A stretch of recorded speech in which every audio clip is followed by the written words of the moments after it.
What's going on, everybody? Welcome to the Fresh Podcast, where we bring everything fresh in entertainment. I am your host, Drew Brumfield. Joined with me today is Randy. Randy, how you doing? Doing great. Your favorite nerd with the Star Wars tattoo is back. Yes, and we are both back. We both took a break last week, and we are back this time talking about Randy's favorite topic, which is Star Wars. The big new Star Wars show has now come out with Ahsoka. It's a complete finished. And Ahsoka really has just been kind of a love letter to longtime fans, especially me and Randy being big fans of Clone Wars and those shows we grew up as kids. So, we had to come back and talk about it this week. Before we get into it, as always, I want to start these podcasts off with saying if you want some more short form content or things, check out our TikTok page, or we also make YouTube shorts. Those are doing well, and thank you for the support on them. But with that little shameless plug out of the way, Randy, Ahsoka, big new show, just kind of right off the gate. What are your initial thoughts about it, This show was really fun. Yes.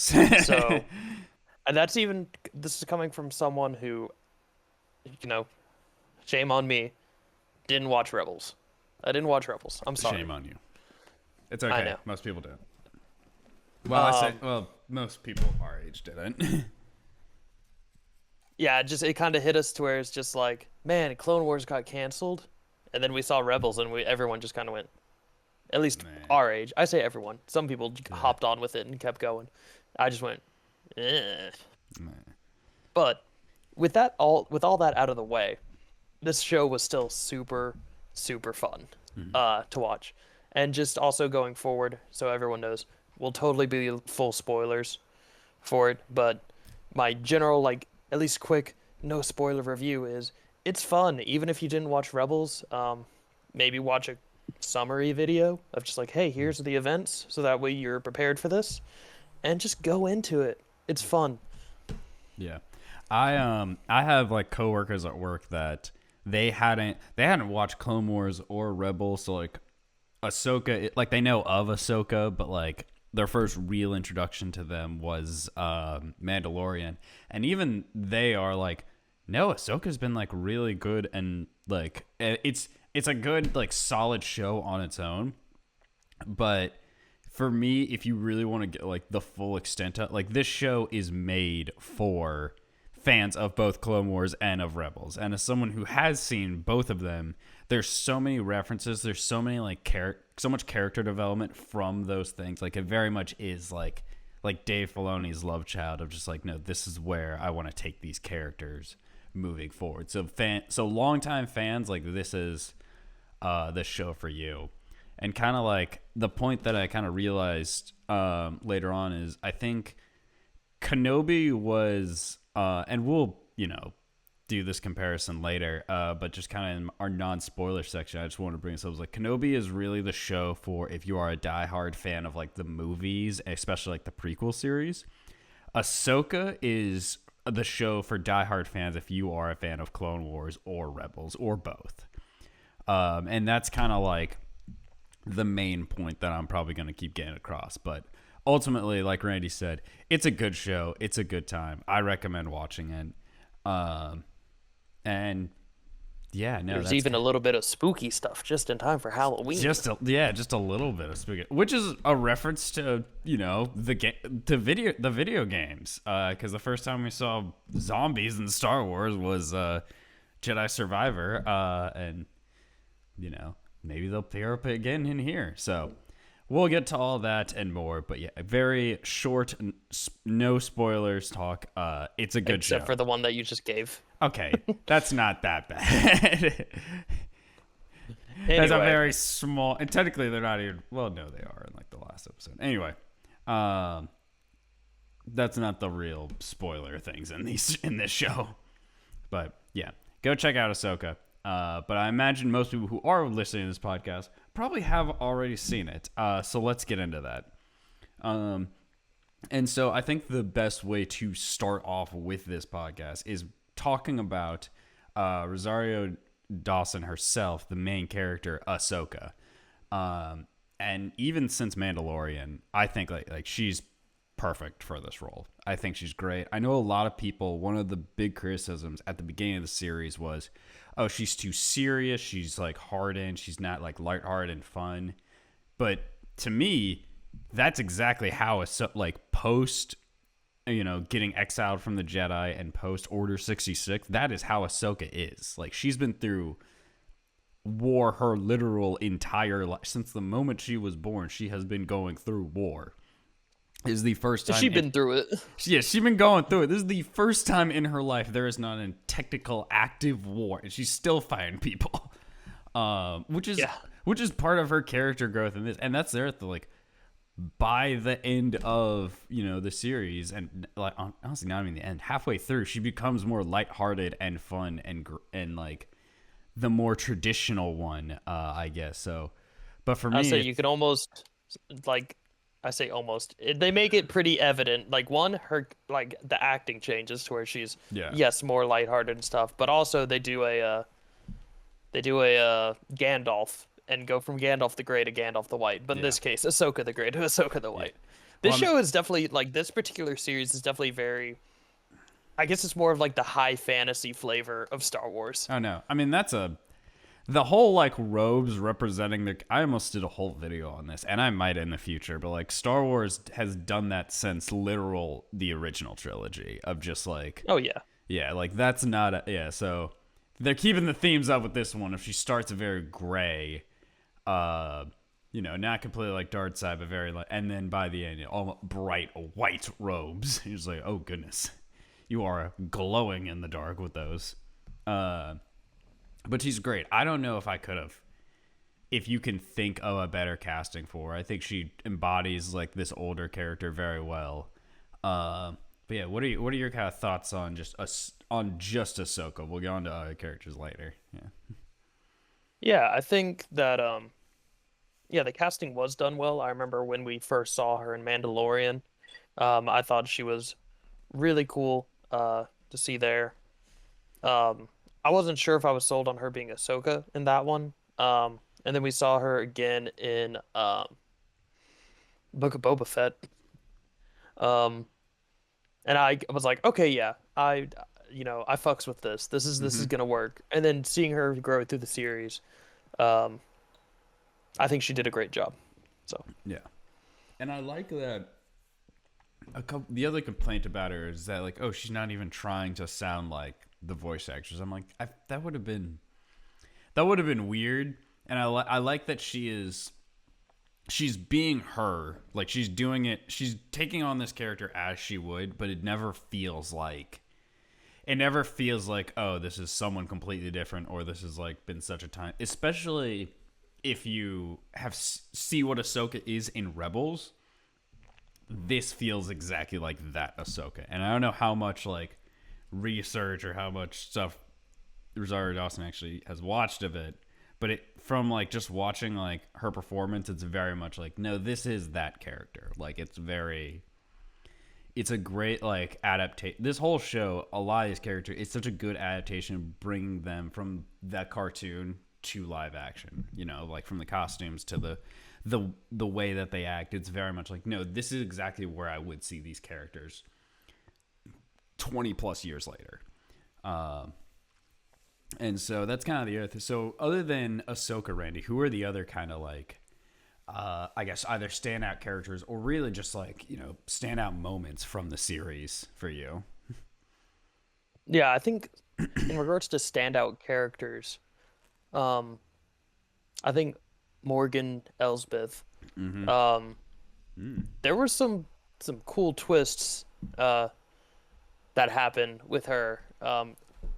It happens pretty early on. I actually don't remember if it happens in episode like 2 or something like that, or heck, it might even be episode 1.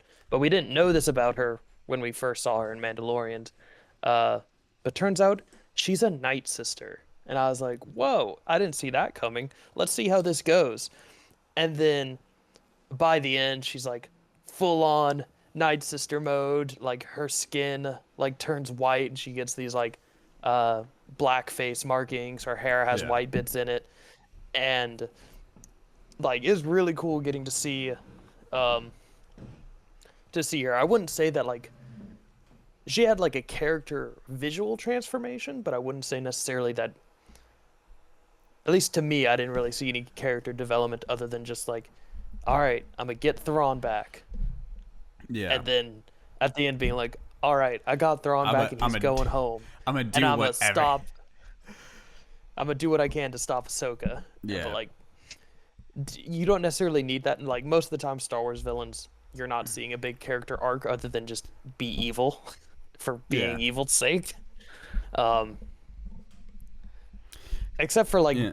Vader. And even Yeah, then, I was like because- gonna bring that up. I was like, Other well, than except for Vader. the big one, but you know. but like really, other than that, most of the time they're just evil for evil's sake. Yeah. And Maul, I guess, but even then, like Maul wasn't this more complex character until Clone Wars Clone anyway. So, Well, it's um, interesting. You but yeah, I bring- really liked her a lot. Yeah, it's interesting you bring up the villains because honestly, I want to talk about them too.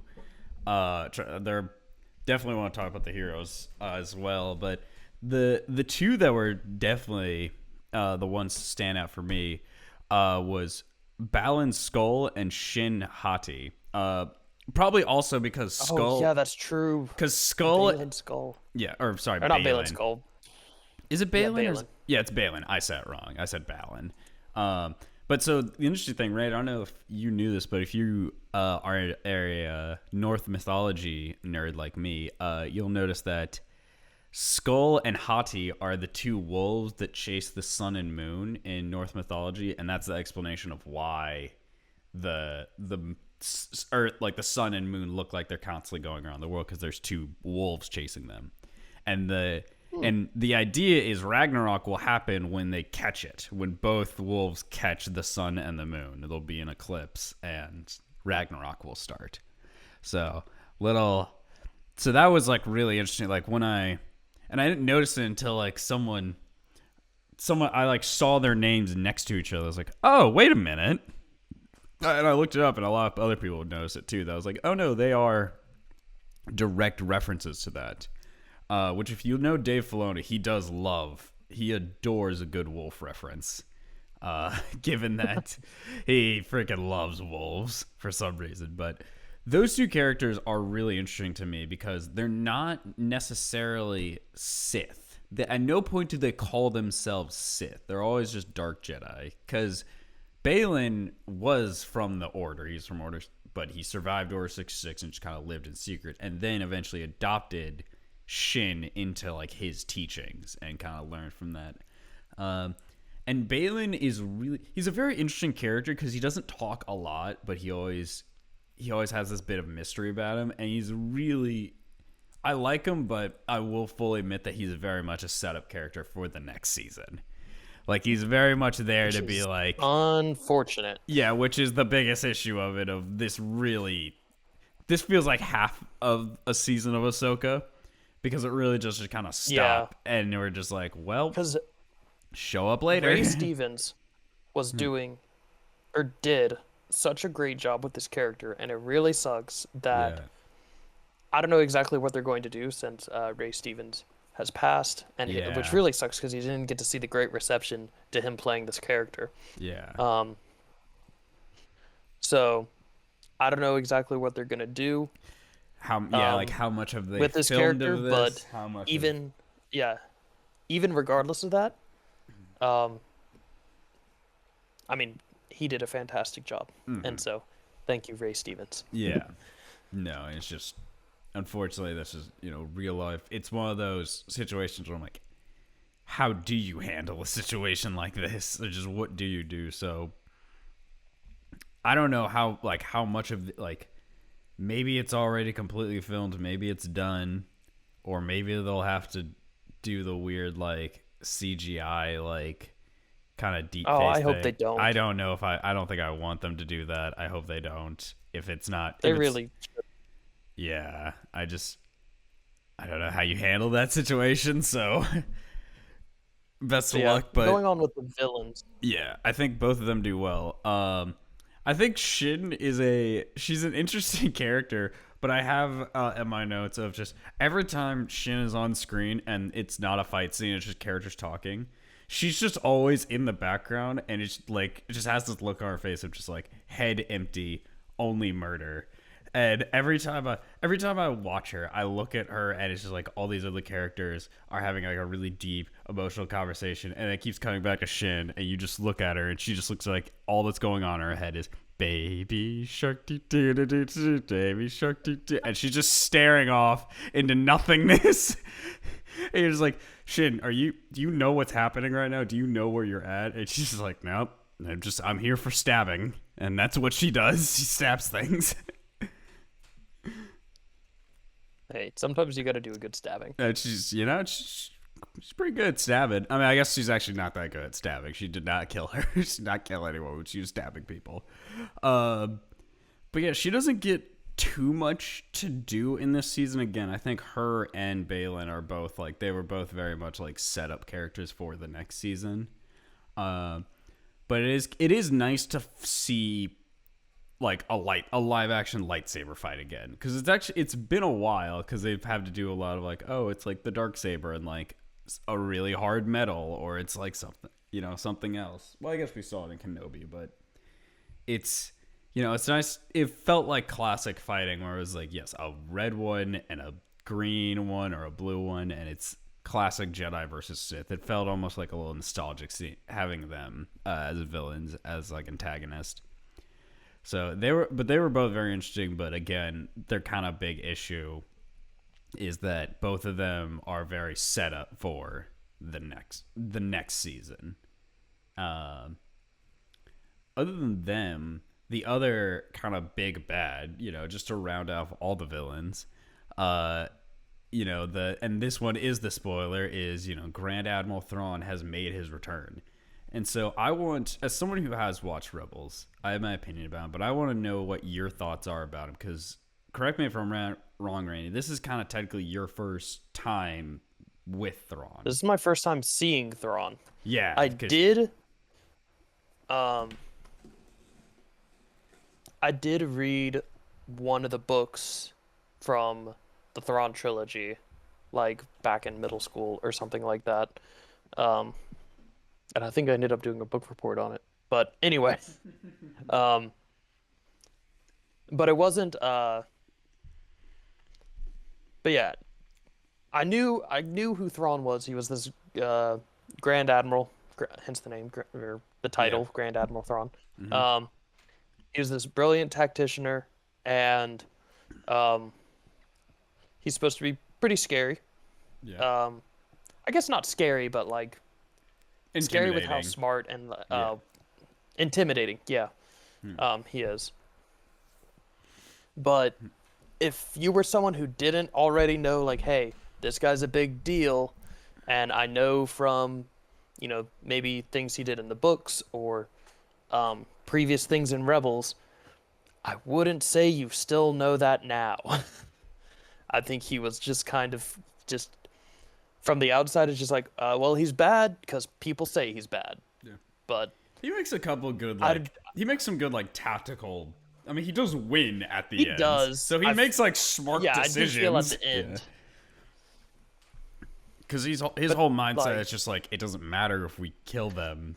Just the only, the main goal is leaving. I want to get out of this fucking place. Let's leave. And so, he does. Yeah. Anyway, I'll let you continue. Yeah. I mean, it's like I said, I think if you were just going in and other than just, hey, people say he's bad, you wouldn't necessarily. I mean, he does make good decisions, particularly in the last episode. But other than that, I felt like he was kind of. Maybe it's just me, but slightly lackluster. I don't know. I mean, he is definitely one of the ones where it's just he's there for the fans. I think he's acted well. I think he's done his performance is done well. But it's one of those things where it's if you know him from the books or from the show, or if you don't know him from the books or from the show, it is kind of just why is this guy such a big deal? Because the way everyone talks about him, it's just he will basically be the Emperor 2.0. Everyone talks about him like that. which is very like kind of interesting because like he was, I mean, he was definitely like a big threat and one of like the main reasons like the Empire was as successful as it was. Um, but it's interesting like how much like I guess like they talk to him about him as if he is a Sith and as if like he is as like physically powerful because everyone's like so afraid like oh no he can't come back. There's no if he comes back the Republic's done for. This one guy. So Yeah, he's and talked up like a lot. I feel like they should have shown him doing something like if he would have come back through, and if for some reason like the New Republic left like two or so ships or something like that, from where they went to get Hera to be like, hey, you got to come back and stand trial for basically didn't like doing your own mission without getting approval. If he would have come back through and like took out these like two or three ships of the New Republic, it would with just his one beat up Star Destroyer, then it would have been like, oh, Yeah. this guy like knows what's what. Yeah. I still feel But like you get I the don't know. idea. At least to me, I still get the idea that like his greatest asset is his intellect because that is like what the final fight is like not really against him but more of a we gotta try just because the hero's plan is just a bum rush forward. By the way, I feel like I should point this out. They don't have a plan. Their plan is to run forward at them, and his thing is like there are best argument 3 Jedi. There's an argument to say 2.5, but we're gonna ignore that. Let's say 3 Jedi running at him, and the second that he is told one of them is Anakin Skywalker's former apprentice, he's like, fuck this, just put things in the way, we're leaving. We're not fighting this. We do not have the manpower to fight this. If we try to kill them, I think he even says, like, I've underestimated, I've underestimated the power a few Jedi could have once before, referring to the time he got defeated by Kanan and Ezra. I'm not doing it again. We're leaving. And his mindset is just like, some could say it, look at it as a treat, but more just like death and staying on this planet might as well be the same thing. And we don't have despite having Night Sisters on our team, we don't have the actual strength to fight 2.5 Jedi, and that half Jedi is also Mandalorian. So we just have to slow it down and get out of there. Like he knew that there wasn't a way to kill them. I think so. He just kind of like we just need to get out and regroup. At least how I saw it, and I think he's done well. He's acted very well. He carries himself with like that level of like poise and posture, despite being stranded for like 20 plus years or something. And he's done well. He is another character in the same way that like Ezra is, where like his biggest thing is the fact that he's just showing up. And he's really there for the fans just to be like, he's here. He's in live action.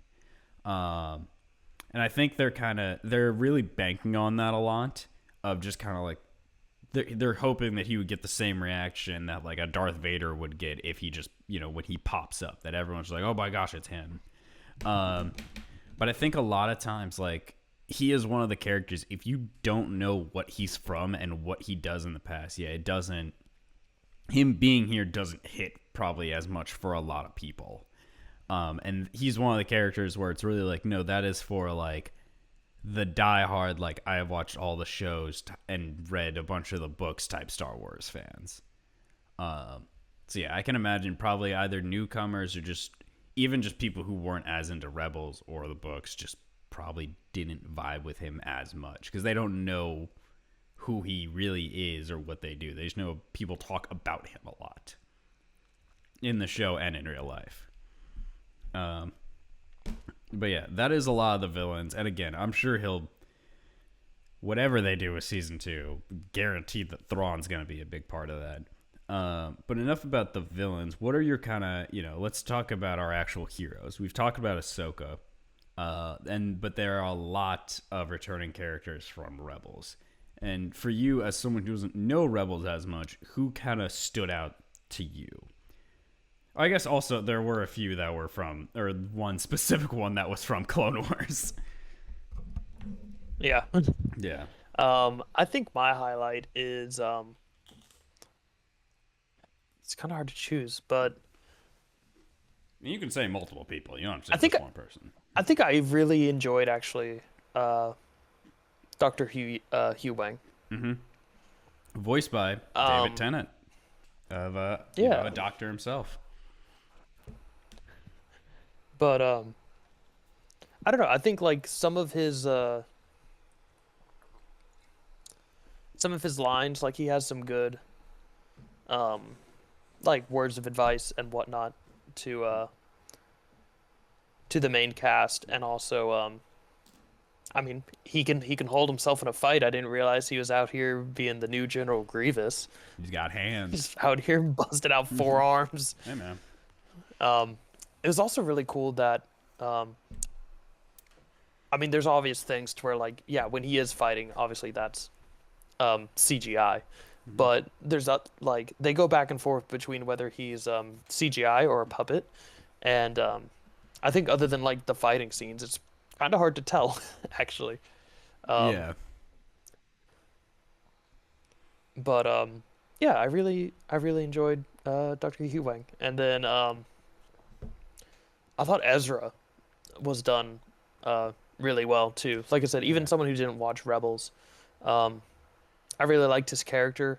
I almost wish that he didn't rebuild his lightsaber and he would have stayed this like force That monk that type of was, I'm not situation. gonna That would have lie, been pretty cool. that was the coolest moment of the show when Sabine finally finds Ezra, which also is like that's a really touching moment for Rebels fans because those are really the two main characters. That was such a cold moment where Sabine's like, "Here, take your lightsaber back." And it's like, "No, it's yours." He's like, "What? I gave it to you. It's yours. I don't need it." It's like, "But they got they got guns. I got hands. What do you want?" And the Force, but I got I hands. got hands. And he's just like doing taekwondo with the Force against these. I'm like, "Oh shoot, Ezra! I didn't know you had it like that." And it was a really cool thing.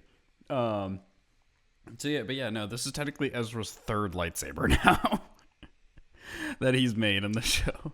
Obi-Wan would be disappointed. Obi-Wan would be This weapon is your incredible. life. This Obi-Wan, he, yeah, he's not good about keeping track of. But I will say, I like his new lightsaber, and they talk about it in the show. But his lightsaber looks very much like Kanan's. Because Kanan's, again, it also, they reference specifically it, but it had that exact same headpiece. It's very distinct. And it was kind of almost, Kanan's lightsaber, the only really unique thing about it was that it could come apart. Because what he would do is Kanan would break it apart and put it on either side of him so it didn't look like a lightsaber when like he was wearing it. Because he was being hidden. But Ezra's is very, like, it doesn't, Ezra's first lightsaber had basically a taser attached to it at the front. And his second one was just a very, I mean, it's what Sabine's using. It's a very standard green one. So this new one, it's definitely, I like that it harkens back to his old master with that one. So, but yeah, I get a question about you for Ezra. Because I saw this was some of the complaints about online. Did it weird you out how bright his eyes were?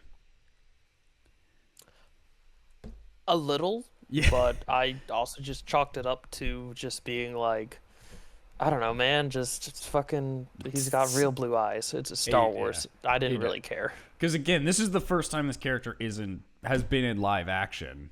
And yeah, when we last saw him, I was gonna say, were his eyes that blue? Because it works show? in a cartoon, yeah, because he had brown skin and blue eyes, and honestly, his hair was kind of bluish too. It had a weird tint to it. But again, it's like a Clone Wars cartoon, so it didn't look weird in the show. It looked normal. But when you translate that to live action, you're like, huh. It definitely stood out to me. Why do you look like that? I didn't, honestly, I didn't mean, yeah, mind it. his eyes were real blue, but It like, was very I don't blue. know, It was I didn't almost, care. I was like, every time I looked at him on screen, I was like purposely staring at his eyes. I was like, God, you cannot see in the sun, I bet.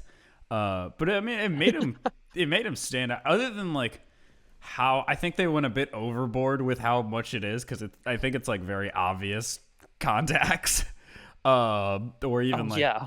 or maybe even like CGI after the fact. But like, I think other than that, I love how he kind of like went from this very like monk looking, like he has this very monk looking design and this just kind of scavenger look.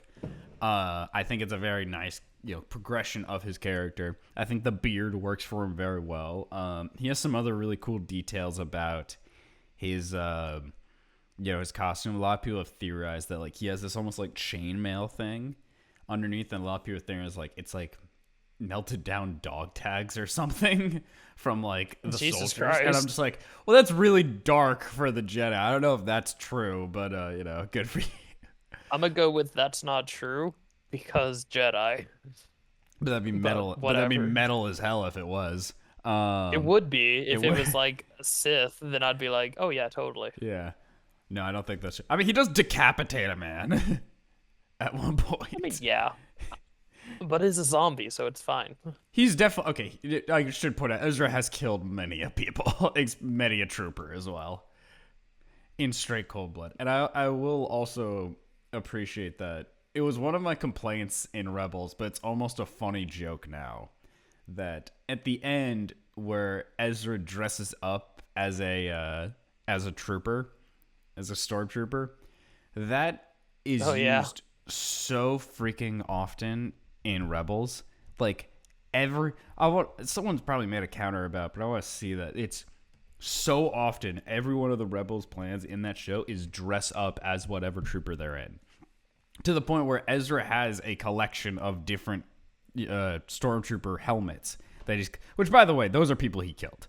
Like let's not beat around the bush. He murders those people and then steals their clothes. But for this specific one, it's very funny that it's just like, how does he beat Thrawn again? The same trick. This man has one trick. But he does that one trick And so the well. Empire never catches He on. never gets it. They never figure it out. He's so good. He's really good at impersonations as well. But they do it so often of just put on stormtrooper disguises and they never figure it out. So it was one of those things where I'm like, oh my god, of course he would do it again because he only knows this one tactic. Of course he'd do it again. It had to have been a reference. It was too funny to not be a reference of that he did it again. Oh, yeah. It felt like it. Because I was like, it was one of the biggest complaints of the show. Just like, God, every episode, let's dress up as stormtroopers. Oh my goodness. But yeah, I'm glad he's back. I like the actor that played Ezra. I think he did a really good job. And I think him and Sabine's like kind of chemistry and back and forth like worked really well. He's also one of the ones that like he sounds the most like the obviously like in the show Ezra's like a kid or a teenager, but like, and so it's probably because it makes sense that that's how that voice would progress. But he really does sound like the voice actor, like the voice actor just grown up. So it's kind of impressive. So yeah, other than Ezra, at least for me, kind of the other standout was Hera, who is the other character from Rebels. I really liked her. One little side note that I wrote down is I noticed this like episode like 3 or something. I was like, it's funny how in every single time Hera is talking, there is always a shot of her walking with her back towards the camera. And I wonder why that is happening. Yeah. Probably because the people that wrote this show and the cameraman are both male. And Mary Elizabeth Winstead looks like the way she looks like. So, yeah. But, other than, that always shooting her from behind, Hera's a really cool character. She was always kind of like the mother like character in this, and I like the fact that even though she's like a very high-ranking general in the Republic, she still very much acts like, no, I am a rebel at heart. Like, I will do whatever. I will do what I want. Not to the point of Sabine. Sabine is very much like, I've been a rebel since birth. Shut up. I'm going to do what I want. But both of them still, they're very much of just like, we're going to get it done and figure out like the consequences later. Because that's just how we did in the show. That's how we're going to do it now. So I like that she's another one of those where it's like her character stays very true since Rebels. So yeah, that is Yeah, that's yeah. fair. I feel like in regards to like Sabine being a rebel from birth, Yeah. her intro was dope. Like She's when we get great. introduced to her, I was like, "Oh, this is cool." Yeah, she's got. Oh my gosh, the one, and this isn't really a complaint, but it's more just like, gosh, I wish she kept the long hair. The long hair looks so good on her. It just, and I know that like the short hair matches what the older character looked like, yes, and it doesn't look bad. It looks fine, but oh my gosh, her with the long hair, freaking. I don't have you to relate to me on this. I need like Seth or Robert or someone on here to like back me up on this, but uh, she looks great. I think the actress does amazing with her, and Sabine's been one of those characters where she was one of the ones I had a problem with in Rebels because she was very people talk about Rey as a Mary Sue. Sabine had everything in life stacked up. She was a Mandalorian. She was by the end Force sensitive. She's technically royal blood. Wielded the dark saber. She wielded the dark saber. She technically ruled Mandalore for a good like I'd say like a month. It wasn't very long, but she technically still was. She was also a rebel. She was also an artist. She was their tactician. She was their weapon expert. She didn't have a bad... She was a good mechanic. She was a good mechanic. She had everything going for her. She was the perfect character. And so that kind of like made her a little like almost a little boring at times. Unrelatable. Yeah, because she's just perfect at everything she does, and it's just like too good at it. Which sometimes that's fair. Fucking, it's about space wizards and Yeah. like I mean, just the people are unnaturally good at things. Yeah. But I mean, Like for instance, Luke hitting a 1 in a million shot on the Death Star with no targeting bro, computer. what are you talking It's about? fine, people. She hit. Bro, he used to shoot want rats back in the day like it was no problem. And apparently that Yeah, other Womp in my TI-84. Yeah, and that other pilot's just. Yes, people, I'm making a joke. I know it's not a TI-84. Anyway. I always find it.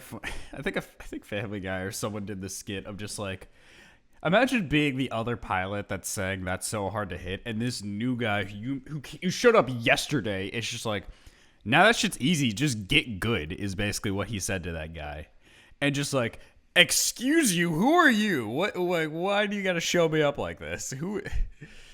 Luke's an asshole, is all I'm saying. Luke's just a dick in the first movie.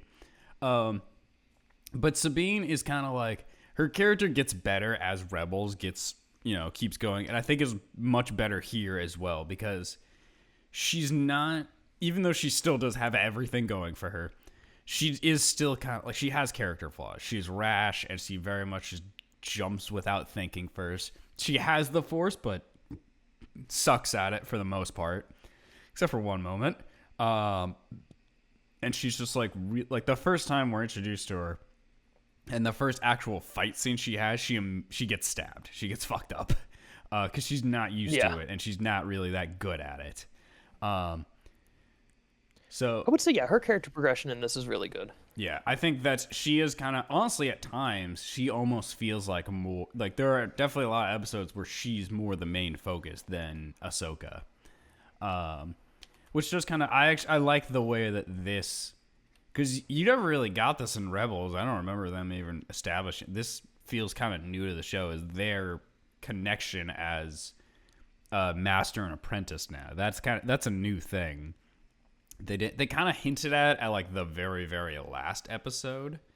But this is kind of the first time where they're like, oh no, they have this deep history together. Which I think they work together. They do bounce off together very well. And the last kind of thing I'll say about it is just like, I'm glad that she's back and she's not that good at the Force. But one of the kind of complaints I have about it is the moment at the end where it was a good character progression because she couldn't use the Force at all like before this, and then at the very end she feels like, oh, I can pull my lightsaber to me, and she does that to beat one of the Death Troopers. The issue with that though that I had is immediately 5 minutes later, or something even shorter, she's immediately like, yeah, I can yeet Ezra a good 50 feet forward with the Force. A little bit, yeah. Yeah, but like, I do appreciate that like they show her trying to use the Force like several times in this, from like I swear like episode 5. So like pretty much halfway through the series, they're like, all right, Ahsoka's like, I believe you can use the Force, like you can do it. You got to just train your mind, and you see her keep training at it. But I do agree it is kind of like going from. She went from the first step to the Yoda, last step. Yeah. Yeah, to basically quote Yoda, like in regards to like, or paraphrasing, I guess, not quote, about being able to lift the rock versus lifting the ship. There's no difference. It's only in your mind that it's different. So, her being able to pull the lightsaber versus push someone several feet, the only difference is in your mind. So. Yeah, but that's a very bit, like, she didn't really get that speech. She very much. Well, I don't know. She just figured out. Like, I get what you're saying. Like, it makes sense. It was just a very like jarring thing to go like, yes, and again, it's back to her original character where she just kind of gets naturally good at everything. It was just like, yes, I figured out the Force. All right, push him forward. We're like, whoa, you skipped a couple steps there, but I guess it worked. Even Ezra at the time was just like, no, we can make it. He's like, I like your confidence in me, but I don't think so. He's like, no. So you're going to jump forward and then I'm going to push you. And he's like, okay, I trust you. Like, he kind of has to take a moment back. It's like, you can do that? We're doing this? All right, we're doing this, I guess.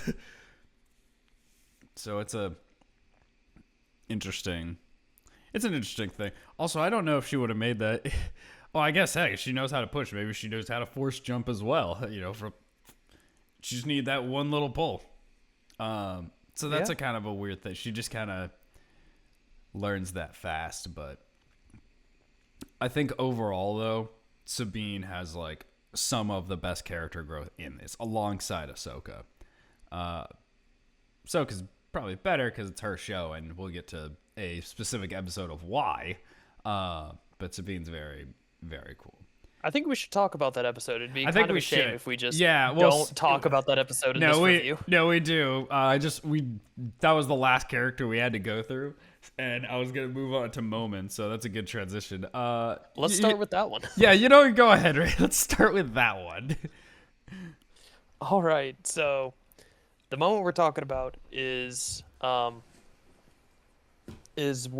Ahsoka basically she dies to Balin, in essence, and then she shows up in, it's not the world between worlds, I would say, because like we don't see anything of like past or future or any. I guess we do, but that's more like memories. I don't know. It's like a weird in between. I don't know if it's confirmed though that it is the world between worlds or whatnot, but it looks she very shows similar. up in this okay, yeah. But she shows up in this mystical plane, and she turns around. And you hear, "Hey, Snips," and turns around, and there he is, Hayden Christensen, in freaking full for some reason Wars. In that at least. Yeah. Well, no, he isn't in Clone Wars armor yet. We'll get there. He's in season 7 outfit. Oh, is he? I thought that was just his. I thought that was just Revenge of the Sith robes. No, that's season 7. I guess like outfit, same because 7 or season 7 takes place literally right before. Yeah, because the way you can tell the difference is there's one sleeve that's like kind of wide and loose, and the other that's all tying up that shows which hand's the robot hand. But anyway, yeah. We turn and see Hayden Christensen, and my initial reaction was, why does he look like that? Because they spent all the budget on making him. I mean, he looked like Hayden Christensen, but it was like the de-aging wasn't quite perfect, but that's because they used it all in the next episode, which was basically an entire flashback and love letter and fan service to Clone Wars. It was like to It was show you great. to show you how good all the episodes are. Rated about an 8 on average on IMDb. You know, The Fallen Jedi, which is the episode right before, is 8.5. This one is 9.2. It's the highest rated episode for very good reason. You see Clone Wars Anakin. You get a younger version. You get Rex? You get freaking Rex, my man. He doesn't really say much, but he's there. He's real. My man Rex. And you get younger Ahsoka, who I'm not gonna lie, when I first heard her, I thought what they had done, I thought they got like the voice actor to play her, which would have been cool, but that's not.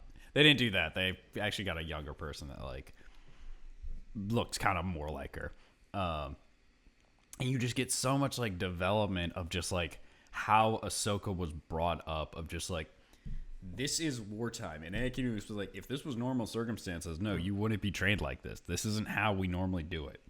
But this is war, and you have to decide, and you have to fight. And if you don't, you're going to die.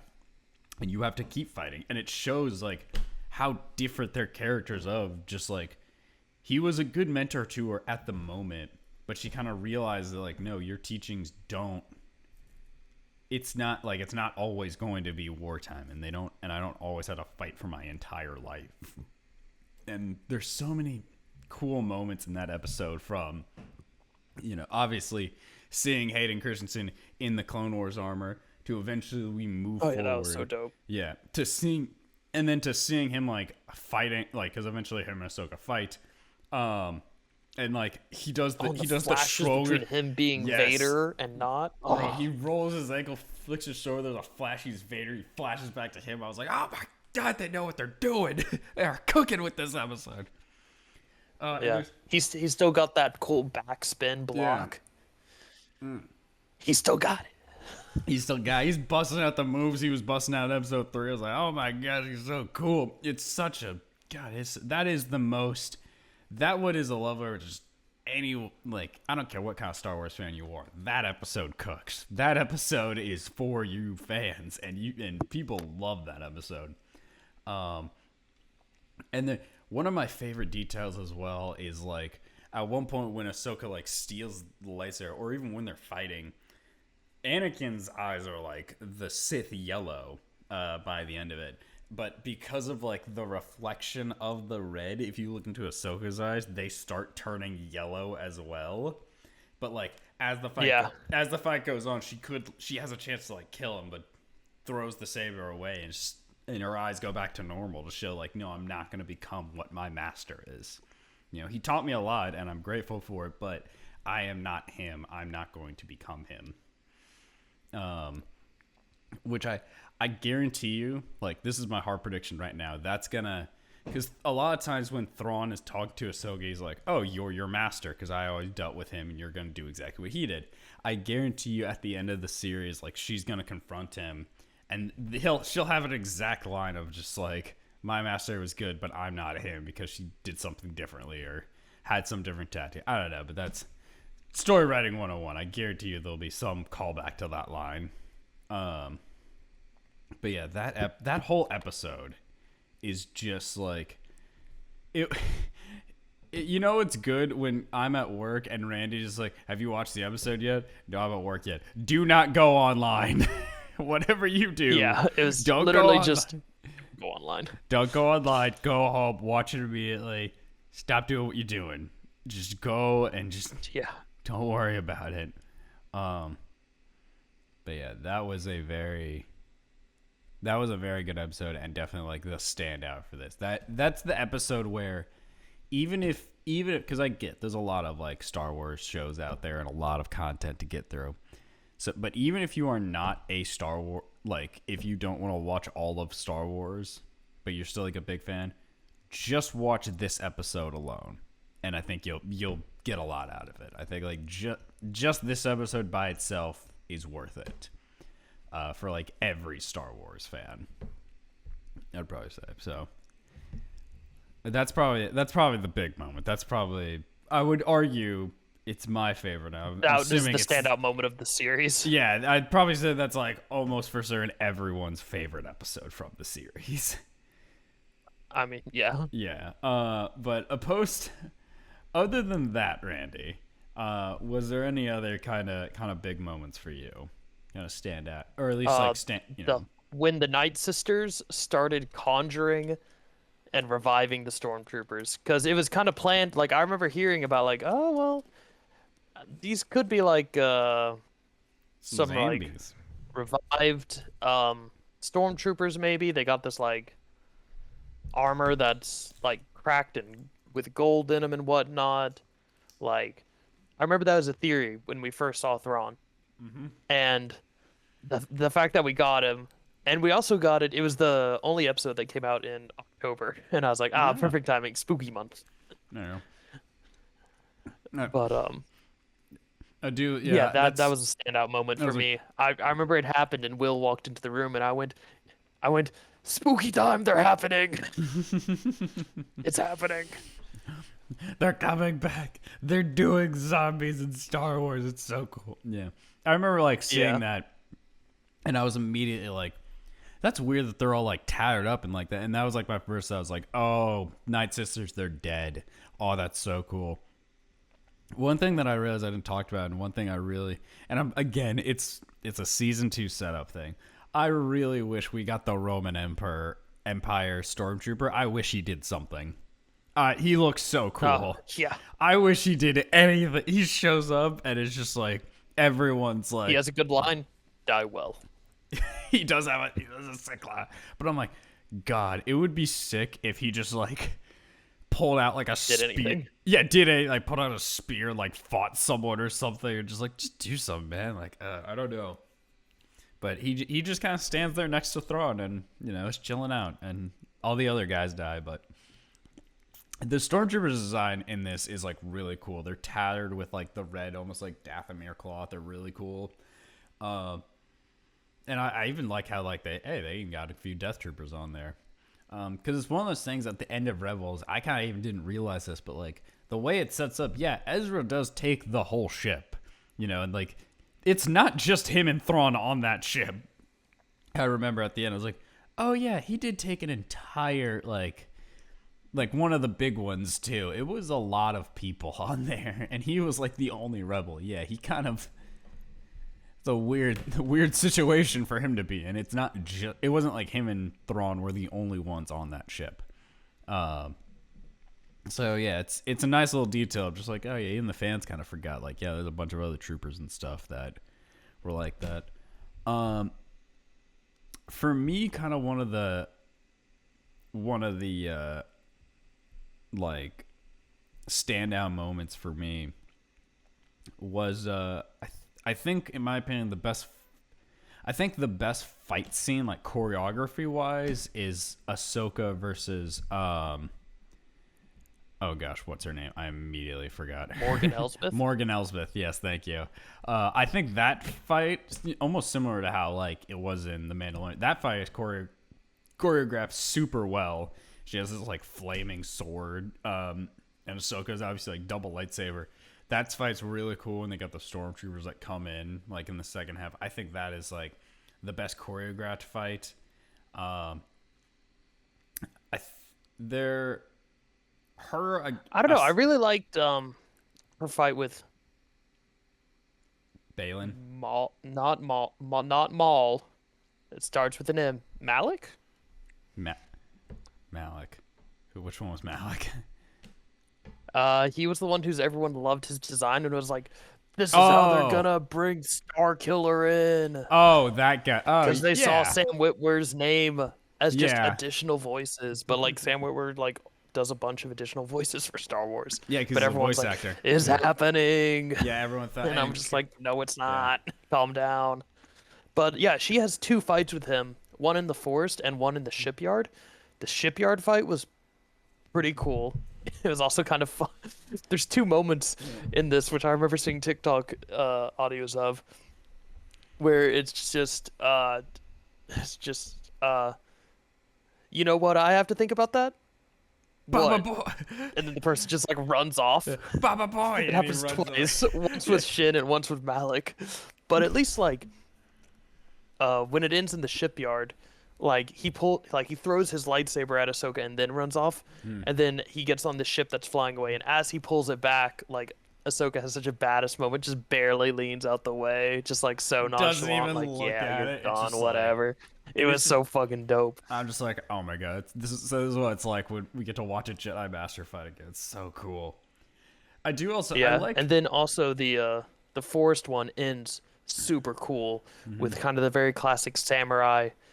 You have like two people getting ready to charge at each other, and they charge at the same time. They hit, but like you're not sure who lives yeah. or not, and then one goes down, and it's really cool. Yeah. I like how honestly more than likely we will probably see that character again because the way that they die, they scoot that like green energy, which is very like Night Sister like. So more than likely that character is just a revived like Inquisitor or something like that, where they are just like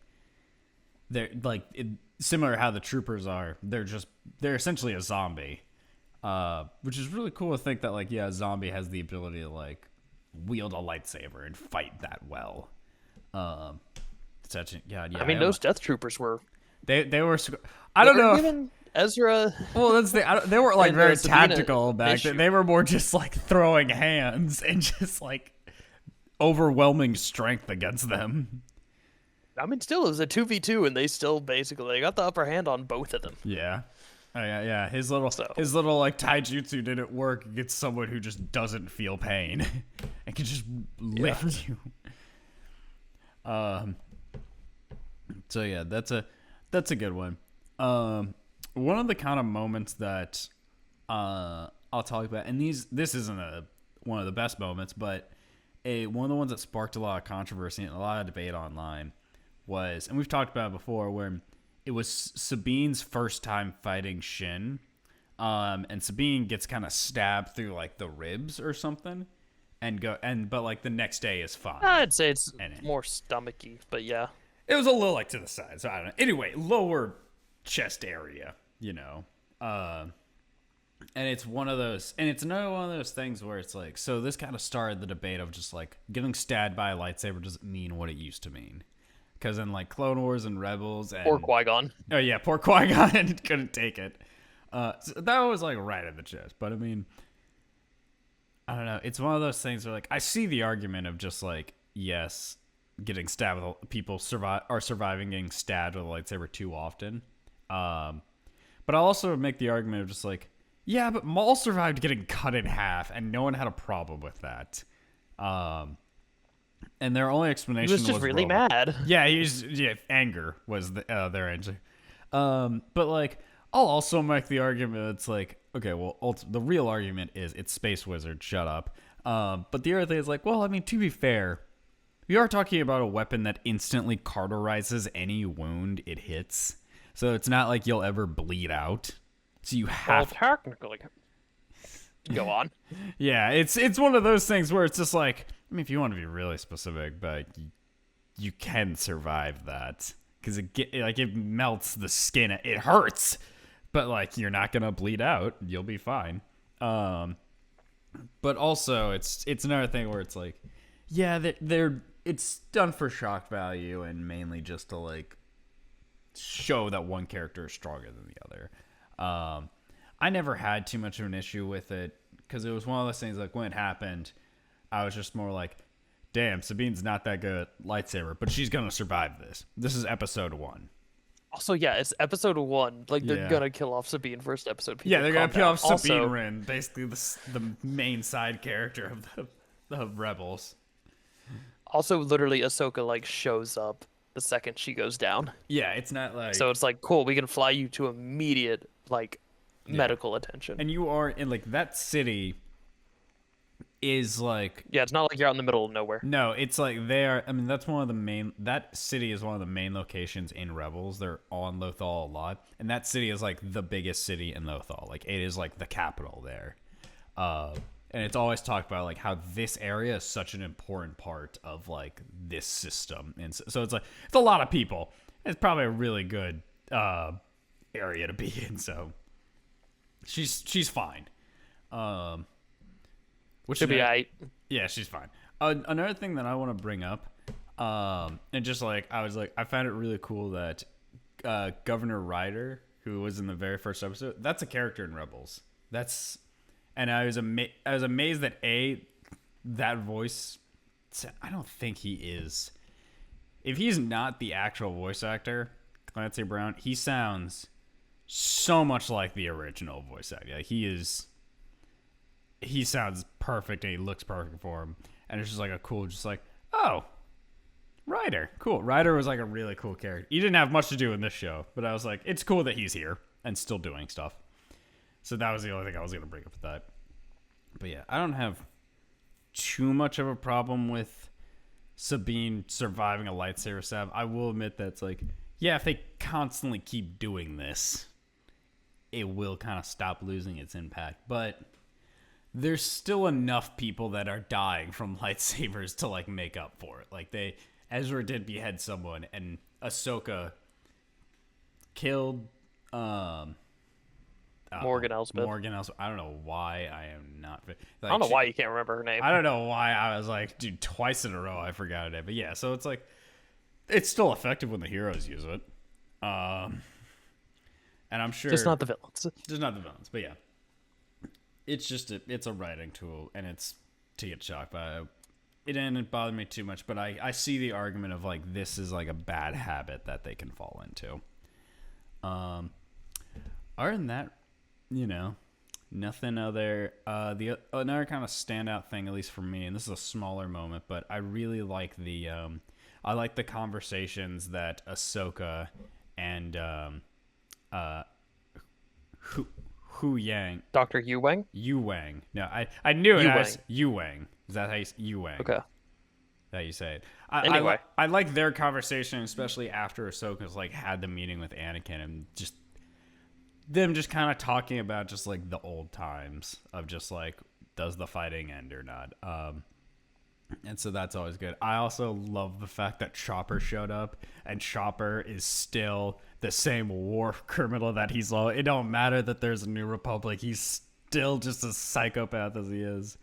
Because even like the one scene he's in, Hera and him are flying around. Hera's like, I can't shoot him down. It'll fall in the city. And I swear they did this on purpose. The noise Chopper makes it sound like he says, is that bad? I love this. So what? Yeah, so what? Chopper has people should look it up, the amount of bodies Chopper has on his kill count, because it's in like the thousands. He's sabotaged Star Destroyers, he's thrown people out of airlocks without spacesuits. This little droid is a menace, and I love him. He's not my favorite droid in all of Star Wars. That'll always be BD1. But I'd make an argument for top 5. He's up there. He definitely is a standout because he's so unique from so many droids are like very almost like C-3PO, like very posturous, very like stand by that, like they hold themselves high. But Chopper stands out so much because he's just a menace, and I love him. He's great. So yeah, Randy, anything else that any other moments or just episodes that really stood out for you? No, I think we can wrap up with some closing thoughts here. Yeah, I think so too. So, like I said at the beginning, it's a good show, and it's an even better show if you are a fan. It's just like it holds really well for the Clone Wars and Rebels fans. It's just such a good continuation of all these characters. If you are a fan of Chopper, if you're a fan of Ahsoka since day one, if you really liked Ezra, or if you're really like into like the Sabine and the Mandalorian side, it is like for those kind of fans. I will admit it probably is a bit weird for newcomers or people who just stick to like the live action stuff. It probably, you probably won't get as much out of it. I think it's still a well-written show, but it's a lot of characters show up, and you're like, why do I care about Thrawn? Why do I care about Ezra? Why do I care about these people? But I feel like most of the people that are watching this show are fans of that, and have like grown up with that. So it definitely like stands out. I don't think it's I don't think quality wise it's as good as Andor. I think Andor is still the best. Oh yeah, Andor's I think Andor's a whole nother tier. yeah, Andor is like, even if it wasn't, even to have Star Wars in it, it would still be up there. But for me, if I kind of hold this in the same regards of like how I think of Kenobi, except honestly, I would have to sleep on it, but I would like, for me, this and like Kenobi are like in the same tier. Like this is really up there because they very much pander to fans, and I'm a fan, so I'm happy to be pandered. But I still say it's definitely worth a watch, especially part five. Part five you should watch even if you're not going to watch the rest of the show. So yeah, what are your kind of thoughts, Randy? So we brought it up there for a second, talking about how Andor is a different tier, but Andor is also a completely different kind of show, a different flavor, if you Yeah. will. Because like I said when I started with this show is really fun. I would say it's less serious than that of, or I guess maybe not less. It's probably about on the same level as Kenobi in regards to like how serious it is, and whatnot. Yeah. I guess I would probably put those actually. I don't know which one I'd rank higher. Yeah. Um, It's one of those I things think where it's it's maybe like, Ahsoka, because I feel like Ahsoka was put more as like, all right, this is going to be a series, in comparison yeah. to Kenobi, which was going to be like, it was going to be a movie, and then it had a bunch Yeah. of rewrites to be turned into a series, so there might have been a bit of confusion happening there. Kenobi is still like the most about any of the shows. I just want to say, I don't know if I said this when we reviewed it. Kenobi is so much, and it's because it was originally written this way. It's so much that like this was a movie. Like it would have, I think it would have worked better as a movie. I think it like that's kind of that's the vibe I get from it. Versus like Mandalorian and Ahsoka and Andor, like those are shows. Those have always been ran as shows. They wouldn't work if you try to bump that into 2 hours.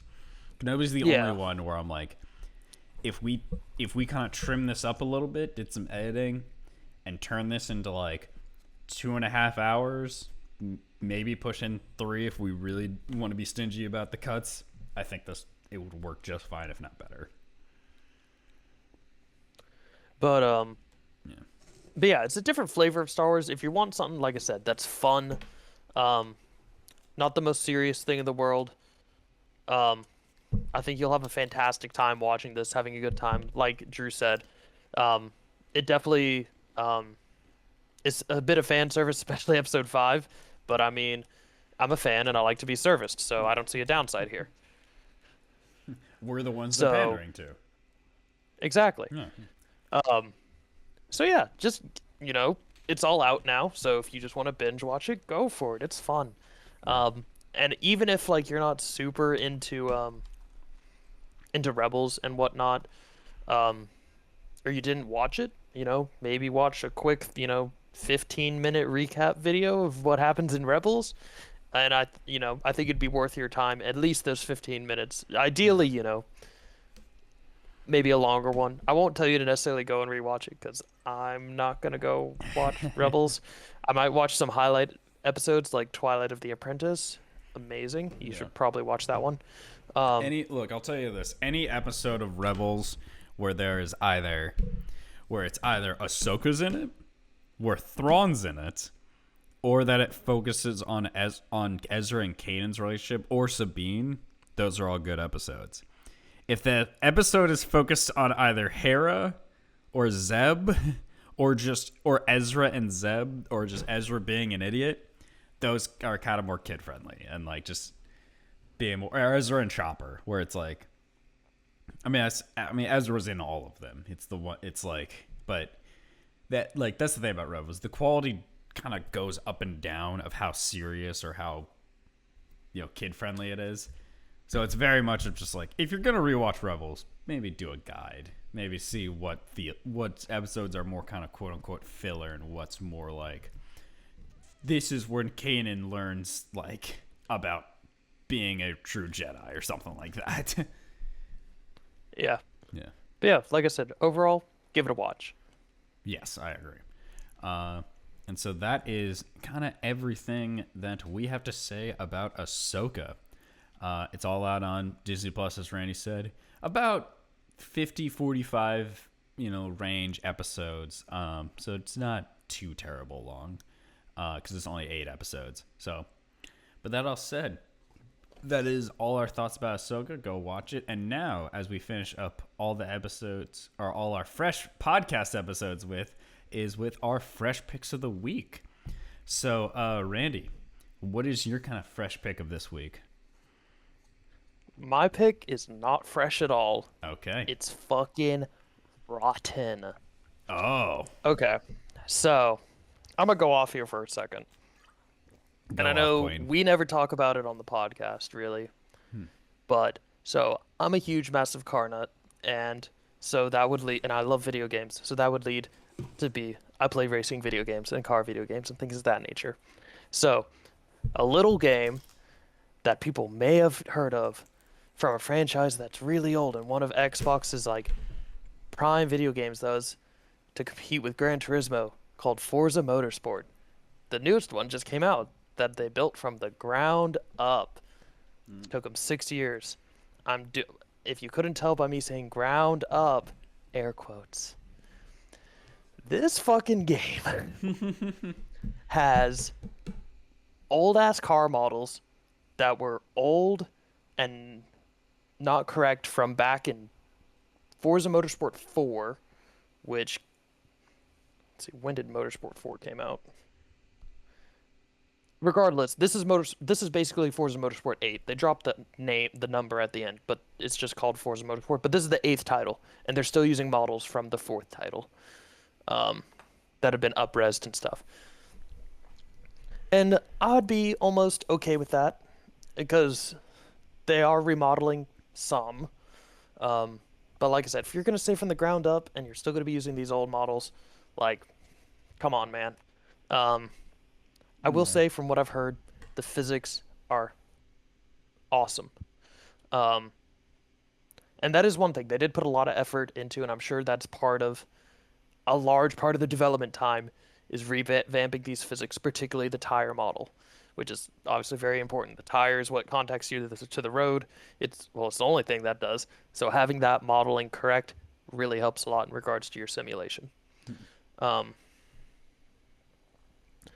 But like I said, super old ass models, and they did change, or they have put in a lot of fun tracks, but still whack. No Nürburgring at launch, or Nürburgring Nordschleife anyway. They have the GP circuit, but missing some pretty great tracks. They've still been missing scuba since Forza Motorsport 4. I keep yelling at them, just going, please, give us scuba back. Yeah.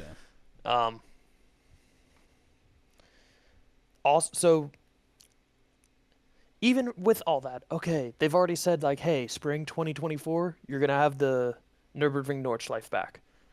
And I was like, cool. To be fair, they've done a large bit in regards to modeling these tracks, and they do look good. But holy shit, also, between the reveal in 2022 and the release, holy shit, like, do you remember fucking Watch Dogs when that was released? Yeah. And comparison to the reveal? Mm-hmm. Oh, it's like that. Yeah, oh gosh, no. Okay. But it's like that, but it's 2023, so it's not like the game looks shitty. But it was like it doesn't look like to 11 on a mega computer or whatever in the looks reveal. Nothing like which the way I mean, it I was kind of advertised. get. That's what you want to do. You want to show off how pretty this game could be. Yeah, it's advertised. But like, it's on a mega computer with assets that aren't like available. fully in on the final game. Like even on PC, you turn it to max, the lighting is not as vibrant. It looks like washed out, kind of, a little.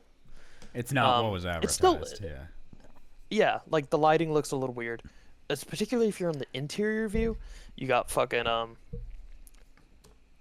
in regards to like on the tracks themselves, a lot of the foliage assets are like they're not missing. It's not like it's like tearing and you're looking into a blank void, but there's a lot less foliage assets than what was shown in the reveal trailer and stuff like Hmm.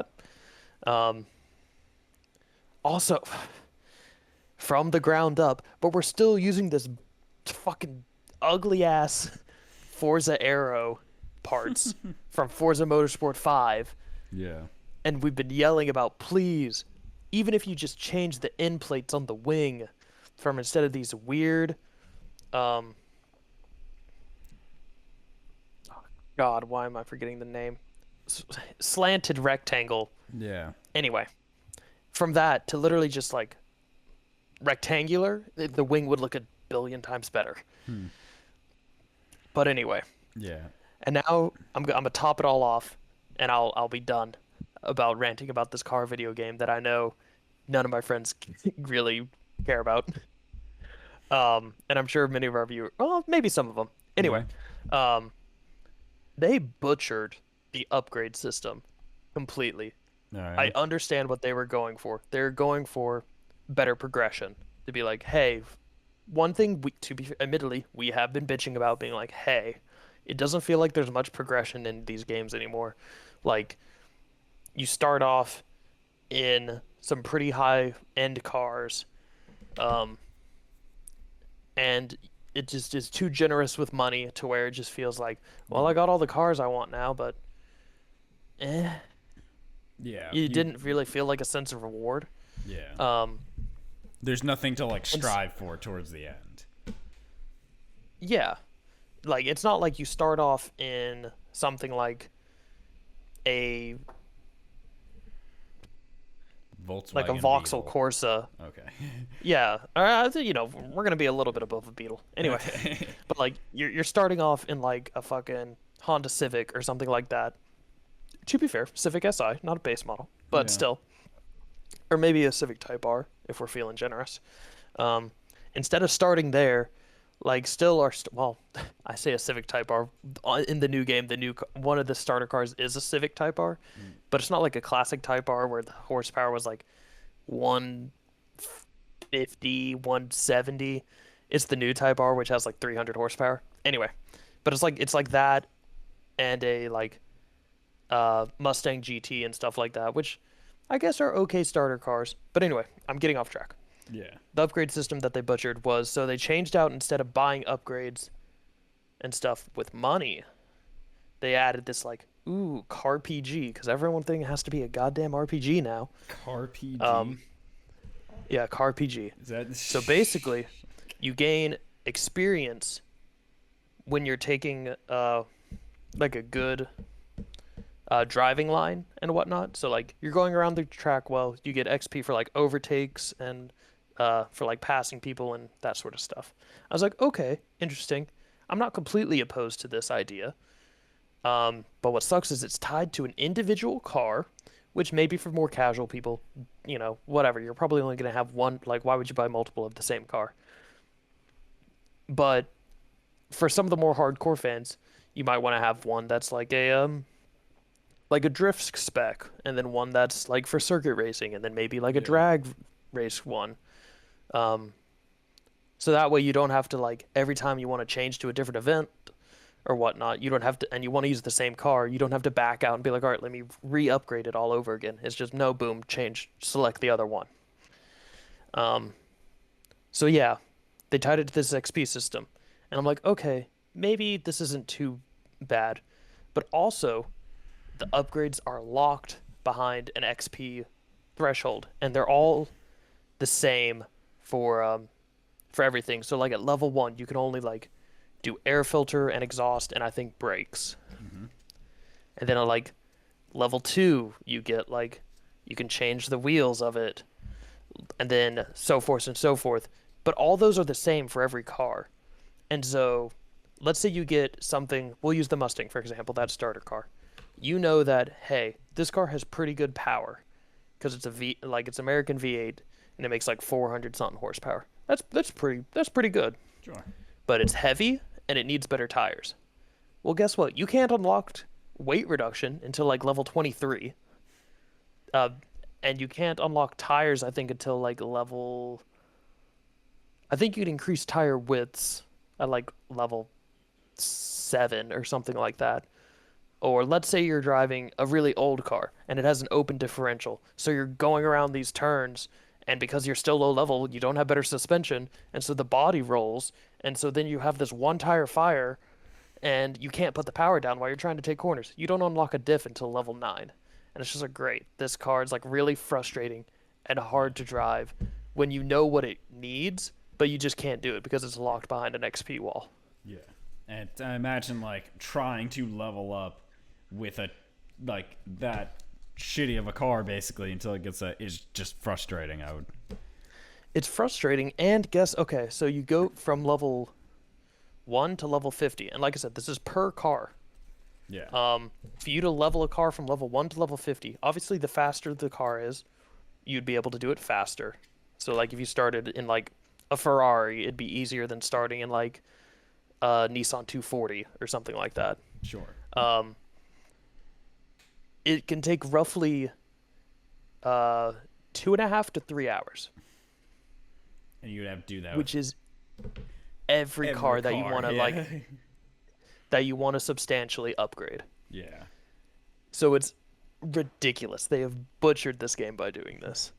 I think the only way they could possibly fix it is literally rip out to where the upgrades are tied behind a level wall, have it to be, and then just have it be restricted by budget, and then even then, make the XP you gain literally like 3 times what it is currently. So it only takes like an hour to fully level a car. Yeah. So you're only dealing with the crappy version of a car for less instead of like Yeah. 2+ Instead of 3 hours. hours. Yeah. If it's a bad Yeah. car. No, Maybe that's- if they still want to be like, oh, well, we have to keep our play time up to, whatever, to justify it or whatever, at least double it. Make it like an hour and a half to fully level a car. But like 3 hours, shut the fuck up. Get out. Okay, Yeah, rant done. No, I mean, yeah, it's justified because that means like, basically means like for a lot of players they have to basically pick the first car they like and just use that car if they want to get all the way up, or else you're dropping 6 hours just to get 2 cars. Yeah. So Also, the campaign, super short. Now they have been like, we're gonna release more, and like, who knows, maybe in like a year they would have reworked this upgrade system, and they would have added a lot more. They would have added a couple more tracks, and like they've added more events to the career, and like, who knows, maybe in like a year, this game will actually be pretty dope. But at the moment, yeah, no.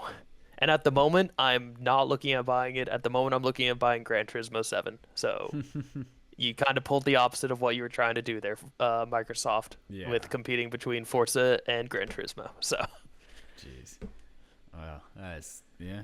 So like this I is said, and rant so this done. is- yeah, no. Well, I guess so. This is like the demo that's out for it, or like the pre. No, the full game's out. That is the full. Okay. That's the game. That's the game. Okay. Well, that is Randy's round pick. Yeah. I think, yeah. I had to put it somewhere on the podcast because I knew No, we you're wouldn't do good. a podcast about it. So I was like, mean, all right, rotten pick. maybe maybe if you're on our, at the end of the year, our most disappointing games, if they haven't updated and fixed everything, maybe that we'll talk about more. But, Yeah. but speaking about our podcast towards the end of the year, my pick is I still get to talk. We're not done yet. My pick is the exact opposite of mine's a very fresh pick in terms of it's a new game and it's also very good. For those who know me, they know I am not the biggest like Souls-like person. It's not that I think they're too hard or anything. It's just I've always felt the gameplay is a bit too stale. At least the ones that I've played. I haven't played all of them. But the main issue I can't get into it is because like the story is very like you have to read the items, you have to get very into it to actually understand what's going on. If not, you're just running from boss to boss and killing things. Which for some people that's fine, but for me, I'm like I kind of want a bit more substance in my games. But I've always tried them. I've never beaten them. But one game I actually am very close to beating, and I've been very enjoying a lot, and it's kind of like giving me into this genre now, is Lies of P. which is their kind of brand new one, except this one is from a bit smaller, like indie development team. Before they were making this game, they were making mobile games, which is really impressive. But Lies of P is a Souls-like that takes a very heavy inspiration from the Pinocchio book, of all things. You know, your main character, well, they never say him by name, is very obviously Pinocchio because you have copyright. No, I mean they say the real names because they have because Pinocchio's under public domain. You can do it. The same reason they made a Winnie the Pooh thing. Because I was just trying to make a joke. Damn it. Well, anyway, the joke's continue. wrong. Damn it. Because they have Geppetto and Jiminy Crickets on your hip, giving you advice all the time. They have Sophia, the blue fairy, is the way you upgrade. And I lost it. Except this time, instead of like, you know, the kind of more lighthearted Disney version, it's a story kind of about Geppetto created these puppets that eventually kind of gained sentience and took over. There's also a kind of deadly virus going around that turns people to almost zombie things. So you're getting different enemy types versus puppets, and then almost like these undead assholes. So it's super interesting. I love the art style alone is fantastic. A lot of people have been like, if you were a big Bloodborne fan, this is what's going to hold you over until they don't do anything about it, because they haven't released anything about it. Yeah, rest in peace, Bloodborne fans. They're not doing anything with that game. But this has a very similar gothic kind of like style and architecture. It has... The best part about this game is by far the weapon customization. You can take the head of whatever blade you want, put whatever handle that you want, which may not sound as in-depth like when I describe it that way, but when you kind of see how many weapons you get and realize like every weapon, even the starter weapon's viable, it gets really interesting because every single handle has its own kind of like unique moveset. And it could be put on with every head. So let's say, I really like the damage of this sword, but I don't really like the moveset of this handle. Well, you can switch it for like the pull, and so now you not only have better range, but you have the moveset you like, or vice versa. Just like I really like the fact that like this like spear tip does fire damage, but I don't like how it's on like a dagger handle. Well, you can take it off and put on this booster glaive that rockets you forward when you swing, so you kind of can close the distance in that range. It has a lot of customization, and like the way that you play is very different. And the bosses are all very unique and very fun, interesting to fight. It does have a few issues, like some of the bosses can be quite annoying and frustrating to deal with. Like, not frustrating in the sense they're hard, more in just the sense of just like, why is this boss running away from me and putting its back into the corner? You're supposed to be the boss, not me. But those are like kind of few and far between. It's ultimately a very fun game, and the best part about it is on Game Pass. So if you have Game Pass, it is basically free to you, which is another reason Game Pass should sponsor this podcast. Please give us money. We already talk about you enough.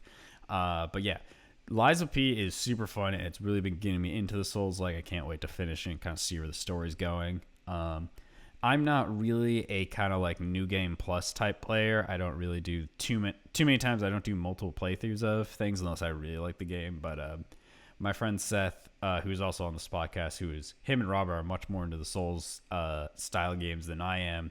They have been really enjoying the game as well. Seth has been in the game twice now. As of recording this, will probably be at a third time before we actually talk about it. And he's been saying like New Game Plus is really fun. And more than likely, this will be one of the games that one of us three will talk about when we talk about our favorite games of the year. And it's wild that it's like this, because this kind of has come out when a lot of video games are coming out around this time. You know, we got Payday, we got Assassin's Creed coming out, Randy's racing game, which unfortunately didn't do very well, but we don't have to talk about that anymore. Forza Motorsport. Forza Motorsport came out, but it's a disappointment, so I'm sorry. A lot of things are coming out right now, but like Mortal Kombat came out recently, but still, this has been what's like, when I get home, like, what do I want to wind down with? I actually want to play this game. I want to continue this and kind of finish this game up. So it's been really fun, and get ready for us to talk more about that come favorite games of the year.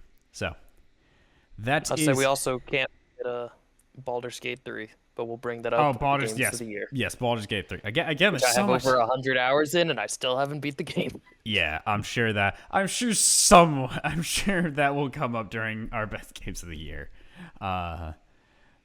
But that said, that is a future podcast. As far as this podcast, that is everything that we both have to talk about. I want to thank Randy for coming on and talking with me about some Star Wars.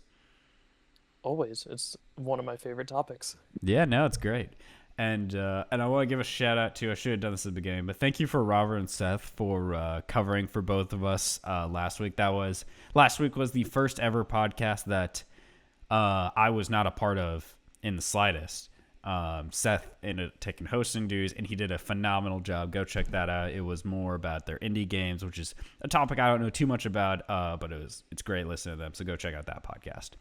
And check out all our other shorts and all our videos that you can check out on our YouTube page. Links should be in the description. So thank you all for listening. Have a great day and stay safe out there.